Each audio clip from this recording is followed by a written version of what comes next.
एक बार नीला ड्रम फिर से सुर्खियों में आ गया। देखिए, हम ना इस पे जज तो है नहीं कि जजमेंट सुनाऊंगी, मैं कोई कानून तो हूं नहीं कि मैं फैसला सुनाऊंगी, लेकिन मैं कुछ अपने मन की बात रखना चाहूंगी जो मेरे मन में ये सब देखने के बाद चलता है। मैं आप लोगों से पूछना चाहूंगी, जितने जितने लोग मेरे चैनल को पसंद करते हैं, मेरी आवाज को पसंद करते हैं, मुझे देखना पसंद करते हैं, आप लोग कमेंट करके जरूर बताइएगा, क्या वो हर औरत गलत है जो अपने पति को या तो मार दे रही है, या तो अपने पति को जीते जी दूसरे से अफेयर कर रही हैं, दूसरे के गांव चली जा रही हैं, जैसे कि ये बात मैं बोल रही हूँ काजल और सीता वाला, जो कि यहाँ का है, रायबरेली जौनपुर का। तो आइए इसी पे थोड़ा सा प्रकाश डालते हैं, जो मेरे पास थोड़ी बहुत बुद्धि है अपने हिसाब से मैं आप लोगों के समक्ष रखती हूँ। आप लोग सपोर्ट करिएगा। हर हर महादेव, जय श्री कृष्ण। मैं आप सभी लोगों की बहन बेटी सुमन बनारसी। कैसे हैं आप लोग, जरूर बताइएगा। तो मैं 2 दिन से देख रही हूँ, कल भी मेरा नजर उस न्यूज पे गया था और आज भी गया। जो नीला ड्रम वाला एक कहानी हो चुका था ना, उससे भी दर्दनाक बोला जाए या सेम वैसा ही बोला जाए, एक कहानी और सामने आई है। एक महिला होती है जो अपने पति के साथ बाहर रहती हैं और वो रील्स बनाने की शौकीन होती हैं। हमें लग रहा है कोई भी शौक ना ऐसा हावी नहीं हो जाना चाहिए ऊपर कि किसी का जान ले ले कोई। ऐसा ऐसा शौक कोई पालना ही नहीं चाहिए मेरे हिसाब से।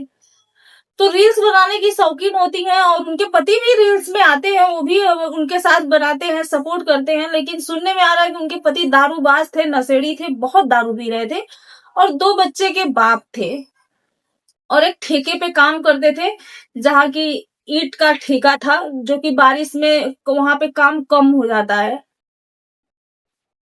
उस महिला का रील्स बनाते बनाते ऐसा सुनने में आ रहा है, सच्चाई क्या है मुझे बिल्कुल भी नहीं पता है, मैं बिल्कुल अनजान हूँ। जो मैं न्यूज में सुनी हूँ वही मैं आप लोगों के समक्ष रख रही हूँ।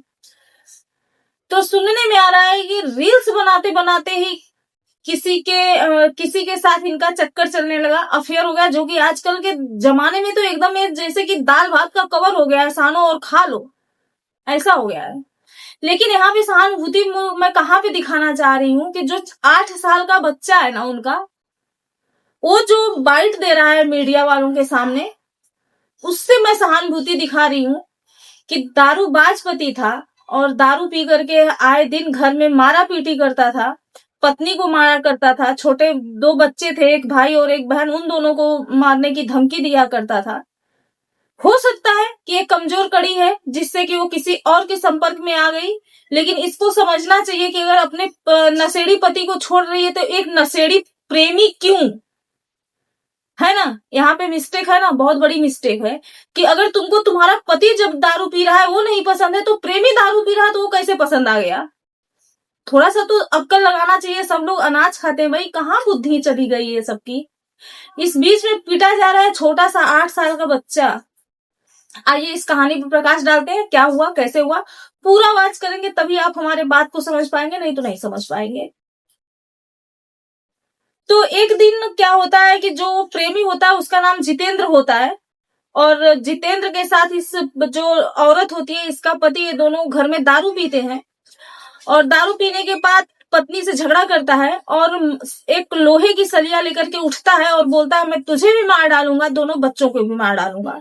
इस बीच में जितेंद्र जो है कि बीच बचाव में आता है कि नहीं तू मार पीट मत कर, क्यों तू मार रहा है।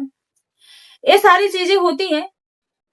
इसके बाद जो है कि वो सोने चला जाता है या जो भी होता है, क्योंकि उस कमरे में ना तो हम थे, ना तो कानून था, ना तो जज था, ना तो पब्लिक थी, कोई भी नहीं थी, कोई भी नहीं था। बच्चे थे, बस 2 छोटे बच्चे थे। जो 8 साल का बच्चा बाइट दे रहा है मैं वही बता रही हूँ। वो बच्चा सो गया, या तो उसे पता नहीं, इतने हल्ला, इतना जहां पे शोर शराबा होगा वहां पर तो बच्चों को नींद नहीं आएगी। हो सकता है माँ, आजकल ये भी होता है भाई, अपने बच्चों से भी प्यार नहीं है, ऐसा भी हो गया है, ये जमाना आ गया है। हो सकता है नींद की गोली दे दी हो या जो भी हो, बच्चा सो गया। और सोने के बाद जब बच्चा सो गया तो ये जितेंद्र और जो पति था उसकी पत्नी, ये दोनों लोग मिल करके उस पति को बहुत बेरहमी से मार डाली। जब सुबह बच्चा उठता है और पूछता है कि मम्मी पापा ऐसे क्यों सोए, इनको क्या हुआ है, इनको इनके शरीर पे चोट क्यों है, तो माँ बोली कि हम तुम्हारे पापा को मार डाले। वो बेटा छोटा सा तोतली भाषा में पूछता है मम्मी ऐसे कैसे हो गया, रात में तो सब ठीक था। तो बोले कि तुमने सुना नहीं, तुम्हारे पिता ने हम सबको मारने की धमकी दे रहे थे। वो बच्चा बोला हाँ मैंने सुना। बोली बस हम लोगों ने तुम्हारे पापा को मार डाले, और बेटे को मोबाइल दे दी और बोली जाके तुम गेम खेलो। बेटा छोटा सा बच्चा है, कितना दिमाग हो सकता है 8 साल के बच्चे को, और मोबाइल लेकर के लगा खेलने। और ये लोग क्या किए कि उसी के घर से, जितेंद्र के घर से ही ड्रम मांगी थी, ब्लू ड्रम, नीला ड्रम मांगी थी पानी भरने के बहाने से कि मुझे पानी भर के रखना है, पानी की दिक्कत है वहां पे। तो उनके घर से ड्रम मांगी थी, हालांकि उसके घर पे जो है कि ठेकेदारी का काम चलता था तो बहुत सारा ड्रम था, एक ड्रम दे दिया गया उसको। वो लोग उस ड्रम में अपने पति के बॉडी को भर के उसमें नमक डाल करके ऊपर से बेडशीट डाल दी कि मेरे मतलब बॉडी गल जाएगी, किसी को पता नहीं चला। पता नहीं कौन सा दिमाग लगाया ये लोग, हमें नहीं पता है, लेकिन ऐसा ही लोगों का दिमाग उस समय काम किया। बेडशीट डाल दी और ये दोनों लोग बच्चे को लेकर के फरार हो गए। अब 2 दिन बीतने के बाद बदबू आने लगा, सब लोग ढूंढने लगे कहां से बदबू आ रहा है, चूहा मरा, बिल्ली मरी, क्या हुआ। सेम वही कहानी है जो कि कुछ महीने पहले आप लोग के समक्ष हुआ था, पूरे देश में ट्रेंड कर रहा था न्यूज। जेल में है वो लोग। तो वही सेम कहानी यहाँ पर भी है। ये लोग फरार हो गए बच्चों को लेकर के। बाद में ठेकेदार का फोन आता है ठेका पर से जितेंद्र के घर पे कि जितेंद्र काम पे नहीं आ रहा है, ठेके पे नहीं आ रहा है। तो वहां से हुआ कि जितेंद्र तो 2 दिन से दिख ही नहीं रहा है। फिर उधर बदबू, इधर फोन, फिर इन लोगों ने पुलिस का सहारा लिया, पुलिस को बुलाया, पुलिस लोग आए, उन्होंने छानबीन किया तो ड्रम में बॉडी मिली। ड्रम में बॉडी मिलने के बाद जो है कि जो भी कार्रवाई उन लोगों की होती है हो रही है वो सब। लेकिन यहाँ पे मेरा मेन मकसद क्या है बोलने का ना, कि चलो तुमने तो प्रेम किया, एक शराबी को छोड़ा दूसरा शराबी पकड़ा, लेकिन वो 2 छोटे छोटे बच्चे क्या बिगाड़े थे। वो बच्चे के सर से बाप का भी साया उठ गया, माँ का भी साया उठ गया, वो तो अनाथ हो गए। उनको भी जो है कि सुधार गृह में डाल दिया गया। वो बेचारे कौन सा अपराध किए थे। तो यहाँ पे 2 पहलू है, लेकिन मैं दोनों को प्रकाश डालते हुए ये बोलूंगी कि 2 पहलू है। एक तो ये मजबूर हो चुकी थी, शायद बोला जा सकता है कि मजबूर हो चुकी थी रोज रोज के प्रताड़ना से। जो इसका पति दारू पीता था, मारपीट करता था, झगड़ा करता था, ये प्रताड़ना से वो कहीं ना कहीं जो है कि हमें लग रहा है कि कंटाल गई थी, इस वजह से ऐसा फैसला ली। लेकिन दूसरा पहलू ये है कि ये गलत की, अगर एक शराबी पति को नहीं बर्दाश्त कर सकती तो शराबी प्रेमी क्यों। अगर ऐसा ही था तो हमारे हिसाब से इसको अपने माँ बाप के घर पे जाना था, इसको कानूनी कार्रवाई करनी थी, इसको तलाक ले लेना चाहिए था। अगर ये तलाक ले लेती, सारी बात कानून के सामने रखती, तो शायद इसके साथ इंसाफ होता और तलाक के बाद भी इसके बच्चों का भरण पोषण के लिए पैसा मिलता। तो एक मतलब कानून अपने हाथ में क्यों लेना, किसी को जान से क्यों मारना। लेकिन हमारे देश में यही अपराध जो है कि बहुत जोरों शोरों से बढ़ रहा है। अब आइए लास्ट में इसी से जो है थोड़ा सा जुड़ा कड़ी हम इसमें घुसा देते हैं, रायबरेली वाला। यहाँ काजल का भी जो है यही दशा था। काजल भी, लेकिन एकदम से अलग टॉपिक है। फिर भी काजल भी जो है कि सुनने में आ रहा है, वहां भी हम लोग देखने नहीं गए, उसके घर के नहीं है, उसके गांव के नहीं है, उसके रिलेटिव नहीं है। जो हम सुन रहे हैं मीडिया में, जो लोग बाइट दे रहे हैं कि काजल अपने जो है कि जो उसका पति था वो बीमार रहता था, बीमारिया था, वो नौकरी चाकरी अच्छे से नहीं कर पाता था, पालन पोषण अच्छे से नहीं कर पाता था, देखभाल अपने बच्चे का, अपने बीवी का नहीं कर पाता था, जिसकी वजह से जो है कि मिथिलेश के कांटेक्ट में आई। और मिथिलेश के कांटेक्ट में इसलिए आई कि मिथिलेश से हमारा प्रेम प्रसंग भी बना रहेगा और मेरे पति का दवा भी होता रहेगा। मतलब इसका सोच यही था कि हम दोनों के साथ रहेंगे। लेकिन जो है कि पति जब मर जाता है तो ये मिथिलेश के घर पे आती है, वहां पे इतना बवाल, इतना वो फसाद हो रहा है, अभी भी हो रहा है। कहने का मतलब यहाँ पर भी यही है ना कि जीवन नर्क तुम्हारा तब भी होता, जीवन नर्क तुम्हारा अब भी है, तमाशा दुनिया के सामने तुम्हारा बन रहा है। तुम जो यहाँ पे आज बोल रही हो कि हम मजदूरी करेंगे, अपने बच्चे को जो है कि पालेंगे पोसेंगे हम, लेकिन यहाँ से हम नहीं जाएंगे, यही प्रण तुम वहां पे की होती कि हम कहीं नहीं जाएंगे, मेरा पति खत्म हो चुका है, मैं यहीं पे मजदूरी करूंगी, अपने बच्चों का पालन पोषण करूंगी, और अगर तुमको शादी ही करना होता तो तुम अपने सास ससुर माँ बाप के निगरानी में जाकर के दूसरी शादी करती, क्योंकि तुम्हारा उम्र कम है, बच्चे छोटे हैं, तुम विधवा हो।